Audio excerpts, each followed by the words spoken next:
Hello everyone. So friends, in our previous video, we discussed about what is hashing. So in this video, we will see that what are hash functions. So friends, before discussing about hash function, in case if you are new to my channel, then please subscribe to my channel so that you never miss any update. So in our previous video, we saw a basic definition of what is hash function.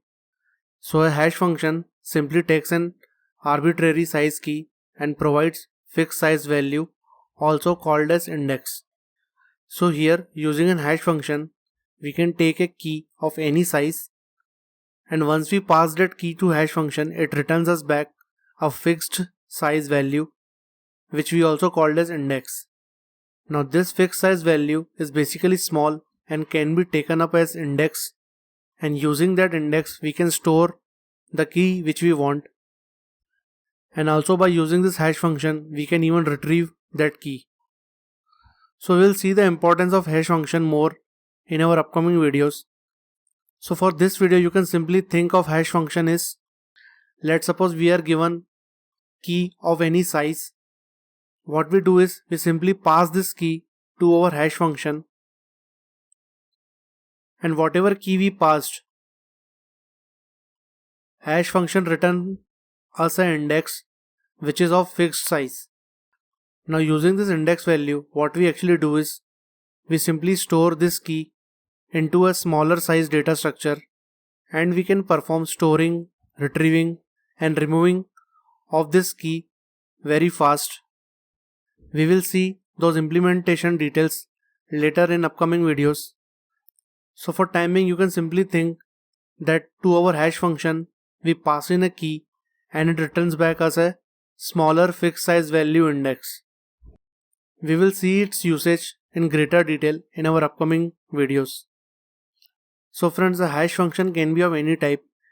You can basically write your own hash function where what you do is you simply take a key and it should return you back a smaller fixed size value, so that you can use that fixed size value and store that huge key into a data structure, so that the retrieval, storing and removing of that particular key becomes faster.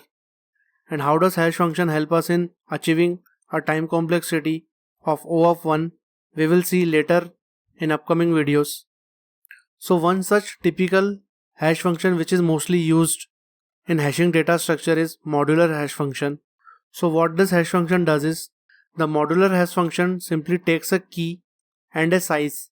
Now what it returns is remainder by dividing key by size. So usually the remainder which hash function returns us back is used as an index to store the key in an array of the provided size. So here you can assume that key has a large value which cannot be taken up as an index of an array, which we discussed in our previous video, that it creates the problem. So what hash function will help us in doing is, let's say we take a smaller size array. So when we pass the key and the size, hash function will return the remainder by dividing key by that size. And whatever the remainder is returned, that remainder is taken up as an index to store the key in an array of provided size. So here you can see, instead of using an array for direct addressing, which we discussed in our previous video, here what we do is we simply take an array of smaller size, and let's suppose the key has a very large value.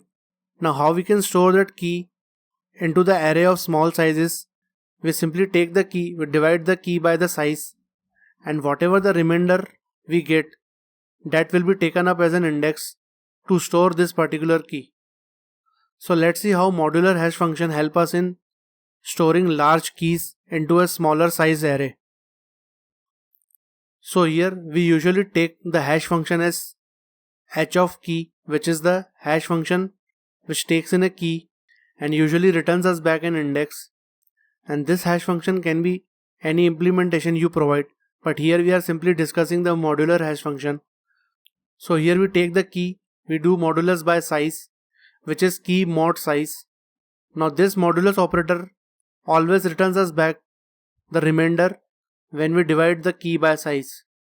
So here let's say these are our keys which we want to store. Now here you can see the keys are 5, 1, 10, 26 and 99. So we can't take an array of length 100 to store only 5 elements for the direct addressing. So what we do is we simply take a smaller size array, let's say of 10 elements. Now size of this array is 10. Now how we store these keys into this array is we take the key, we pass into the hash function. So here 5 modulus 10, which is 5 is the key, modulus size which is 10. So if we divide 5 by 10, we get remainder as 5 because 5 is not divisible by 10. So the remainder we get is 5. So here we simply take this key, go to the 5th index. Here this is the index which it returns. So we go to the 5th index and we store 5. Now we take 1. So 1, when we divide 1 by 10, we get remainder as 1. So we take this key, go to index 1 and store 1. Now we take key as 10. So when we divide 10 by 10, we get remainder 0 because 10 is divisible by 10. So here you can see that here 10 cannot fit into this array if we take it as a direct index. So this hash function is helping us to get a smaller index. So when we do 10 mod 10, we get 0. So here what we do is we simply go to the 0th index and we store 10 here.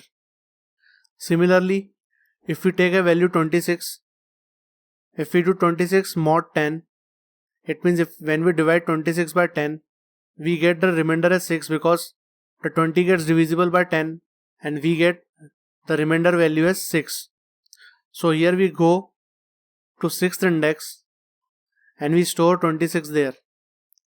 And similarly when we take 99, when we do 99 mod 10 or when we divide 99 by 10, we get remainder as 9. So here we go to 9th index and we store the value 99. So friends, here you can see that here instead of doing the direct addressing of the key with array index, we are using a simple hash function, and whatever is the value of key we don't care, we simply divide it by the size, and whatever the remainder comes out, we simply take that as an index and we store those values at that particular index. So friends, here we used the modular hash function to store these key elements into an array of fixed size. So similarly we can search a particular key based on our hash function.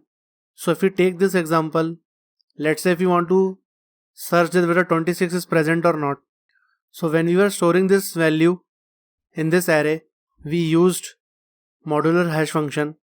So similarly when we want to search, what we do is we take the value which we want to search, we pass to our hash function, it returns us back an index. We simply go to that index and we simply see that whether that key is present or not. So here in this case 26 goes to the hash function and the hash function returns us the remainder as 6.